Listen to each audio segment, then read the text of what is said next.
Hey guys, what's going on? Welcome back to the channel. I know I've been gone a while, but there's been stuff going on outside of YouTube, which I will not bore you with. However, today we are going to be continuing the TNA save on TEW 2020. I have not forgotten about it, okay? I have not forgotten about it. It's just a case of putting things on the show that makes sense, because, things have to line up. But we are at the Go Home show. We're 3 days away from Genesis, which the card's looking really good, lads. But there's one more match that will be added on this week's show as well. So, let's not waste any time. Let's get to the Go Home show for our first pay-per-view in Genesis. Okay, to start the show, we've got Desmond Wolfe coming out to the ring, who calls out Jeff and states that he wants to finish what he started last week when he took him out after Jeff's match with Kurt Angle in the main event. But Hardy doesn't respond. His music's playing, but Jeff ain't coming out. So Paul Heyman comes out and makes it clear that as a result of Wolfe's attack at the conclusion of last week's show, Jeff Hardy has suffered a concussion and will not be appearing tonight on Impact. But before Heyman announces whether Hardy's going to be there or not, because you're like, concussion, is Jeff going to be there to defend his title? I don't know.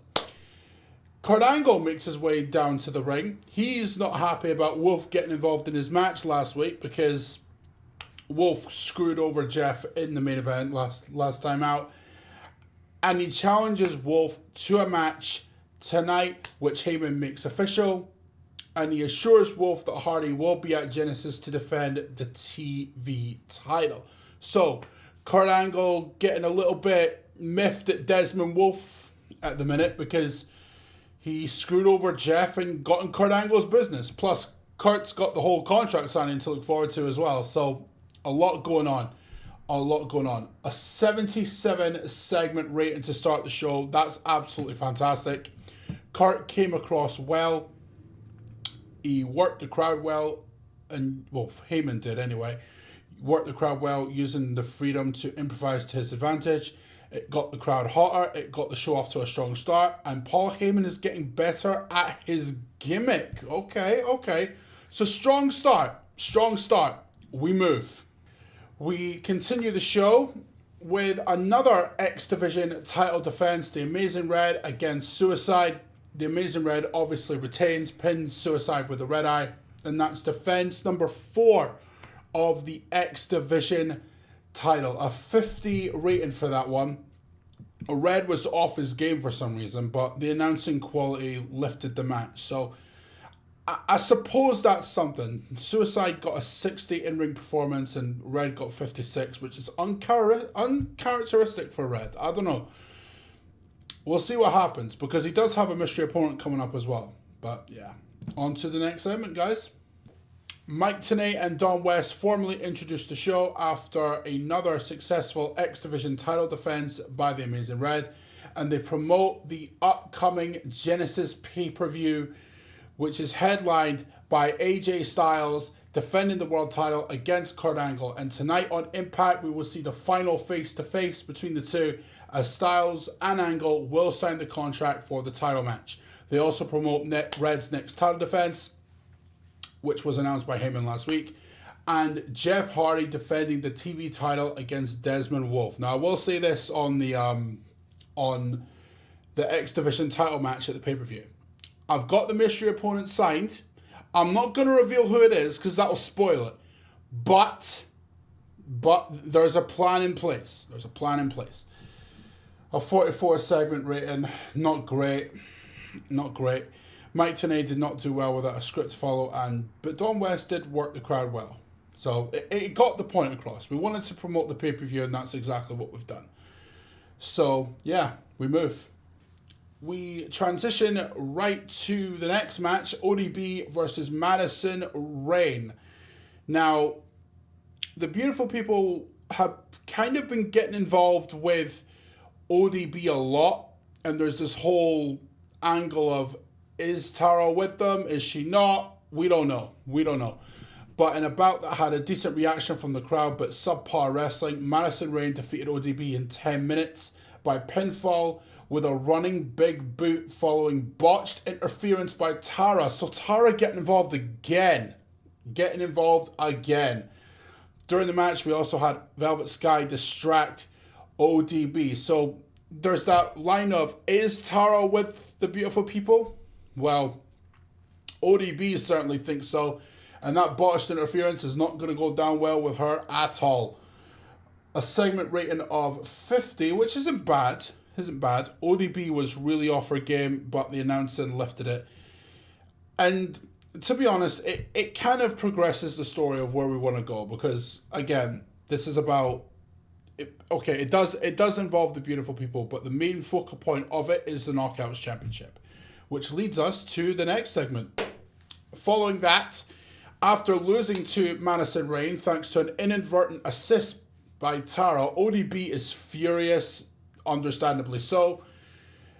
Grabs a microphone from ringside, stating that she is sick and tired of being screwed over by Tara and the beautiful people, and demands another shot at the Knockouts Championship at Genesis. But she wants a fair shot with no outside interference, because the last title match they had, there was outside interference.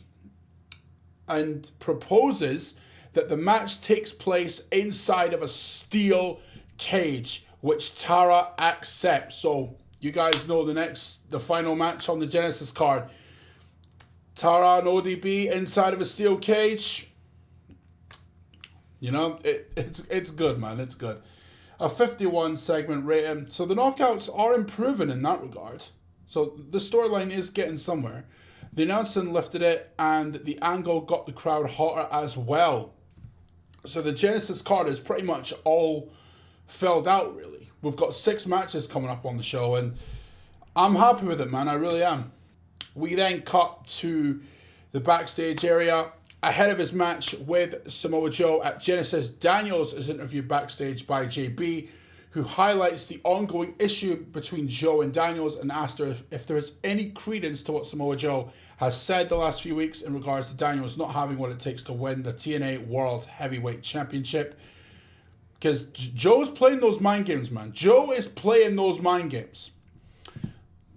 Daniels is clearly bothered by the question and states that Joe's mind games aren't going to work, and he will prove to Joe that he deserves another shot at the World Heavyweight Championship. So Daniel's a bit put off by what Joe has said, but, you know, I don't think Joe's wrong. I mean, Daniels has choked in every big match he's been in, so, yeah, I mean, Joe's kind of towing the line a little bit. The performance of Daniels was good. Daniels was superb without working without a script, and he had the crowd in the palm of his hand the entire time. JB did not do well without a script to follow, and Daniels hinted at a face turn, but it got little reaction. He's just not very good at playing that role. Look, the idea is to turn Daniels face. I don't understand why they turned him heel. Like, his match with AJ at Final Resolution was great, but let's be real. Daniels as a babyface is far better, you know, unless it's with Kazarian and Bad Influence. But, you know, the overall story here is we want to turn Daniels into that babyface. We really do. And the announcing lifted it as well, so not really a surprise there. 53 rating, I like it, we move. And now we transition to the tag team match, a match with the tag champs, the British Invasion against Hernandez and Morgan. In a decent match, Hernandez and Morgan defeated the British Invasion in 15 minutes, while Magnus was counted out while fighting Hernandez. But what was interesting about this was Rude and Storm were at ringside, so they're watching the whole thing. They're watching this all go down, and the British Invasion once again using cheap tactics to get out of a challenge. Now, it's not for the titles, but, you know, the same tactics they're employing by using loopholes to avoid defending them. So, it is what it is. Magnus was the weak link, struggling to keep up with everyone else's in-ring performance. I mean, that's not really a surprise. Magnus was fairly raw at this point. I don't know what I'm going to do with the British Invasion, lads. I really don't know what I'm going to do. Like, in my head, I'm thinking, do I take the titles off the British Invasion at the pay-per-view and put them on beer money? Do we do that? Because I get, look, if I'm going to keep the belts on them, I need to have a solid plan. And right now I don't. I may come up with one, but I don't know, man. I don't know. Magnus just seems like he's just not going to get it. I don't know. I don't know. Let me know what you guys think on that. A 64 segment rating, very good. Doug Williams had an in-ring performance of 62. Magnus 47, not great. Hernandez with an in-ring performance of 59. Matt Morgan with an in-ring performance of 60. And of course, the tag team title storyline has advanced as well. So, yeah, I don't know. Let me know what you guys think of the British Invasion. I don't know what I'm going to do with them. I really don't. Ahead of the contract signing for the TNA World Heavyweight Championship match at Genesis, Styles is interviewed in the back by Christie, but he's interrupted by Samoa Joe. Now, what is intriguing about this is the fact that Samoa Joe holds the Feast or Fire briefcase with the world title shot. So, and pay attention to that, lads, right? Because that's going to be key later. Who points out to Styles that he holds the only contract that matters. Pointing out the Feast or Fire. And once he takes care of Daniels, no matter who walks out of Genesis with the title, he is coming for the World Heavyweight Championship. So we're already setting up our next feud ahead after Genesis. You know, because it's all about what you're doing next, you know. The performance of AJ Styles was good. Christy Hemme underperformed. She did improvise well throughout the segment, and Samoa Joe worked the crowd well, using the freedom to improvise to his advantage. Solid. Solid. And in the main event, Kurt Angle and Desmond Wolfe in a bout that had fantastic heat and great wrestling. Kurt Angle defeated Desmond Wolfe in 20 minutes by pinfall with an angle slam after a distraction from Jeff Hardy. Now, Jeff Hardy wasn't actually there. It was more or less just his music playing that caught Desmond Wolfe's attention. But overall, great match. Kurt Angle had an in-ring performance of 91. Jesus, this guy's a freak. Desmond Wolfe had an in-ring performance of 65, so Angle clearly led the way there. The AJ and Angle storyline has automatically advanced with this segment, and the Hardy and Wolfe storyline has advanced with this segment and gained heat as well, so that's really good. A 78 overall rating, can't hate that at all. We move. And to end the show, the contract signing following Angle's win over Desmond Wolfe, AJ Styles makes his way to the ring for the final face-to-face confrontation with Angle as the two prepare to sign the contract ahead of their world title match. Paul Heyman presents the contract to both Styles and Angle, and both put pen to paper, making the match official for Genesis as the two stare each other down, with Styles raising the TNA World Heavyweight title above his head as Impact goes off the air. And that segment rating got an 88. My God, that's mad. Oh my God, that's good. The AJ and Angle storyline has advanced with this segment and gained heat as well. Great. Kurt Angle was a real star in this segment. He was superb working without a script. He had the crowd in the palm of his hand the entire time.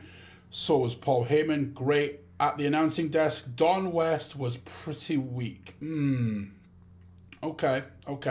But overall, lads, great. Absolutely fantastic. Like, 88 segment. I think that's our highest rated segment so far. Like, that's incredible. Holy shit. But anyway, we move on to the end of the episode to see what we got for our show rating. Let's go. All right, lads, we got a 63 overall rating again. So we're getting solid ratings here. We're getting very solid ratings. We progressed what we needed to heading into the pay-per-view. Styles and Angle with the contract signing, that took care of itself. You have Angle and Wolfe getting into it, Angle was pissed that Desmond Wolfe got involved in his business. The Amazing Red defeated Suicide to retain the X Division title. The Knockouts have got their own thing going on with the Beautiful People, ODB and Tara, which has set up a steel cage match at the pay-per-view. You've got Daniels and Samoa Joe doing their own thing. Desmond Wolfe and Jeff Hardy as well. And you've got the tag team title match with Beer Money and the British Invasion. And of course, the British Invasion getting themselves counted out against Hernandez and Morgan. A lot of stuff's going on, man. A lot of stuff's going on. Now, I don't know when I'm going to kind of, I guess, do the episode with Genesis, but that will happen pretty soon. At least I hope it does anyway, because I've got a lot of shit going on outside of YouTube, and you know, sometimes that just takes precedent. But I've got to be honest, lads, I'm enjoying this save, man. I really am. I'm enjoying this TNA save.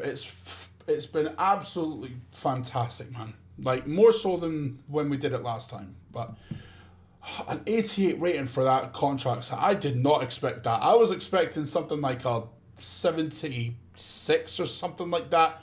But Jesus, that wow, incredible. And that probably bumped the show rating up too. So, yeah, can't complain. But anyway, I hope you guys enjoyed watching. And until next time, I will see you for Genesis. Take care, and you know the rest, lads. Peace.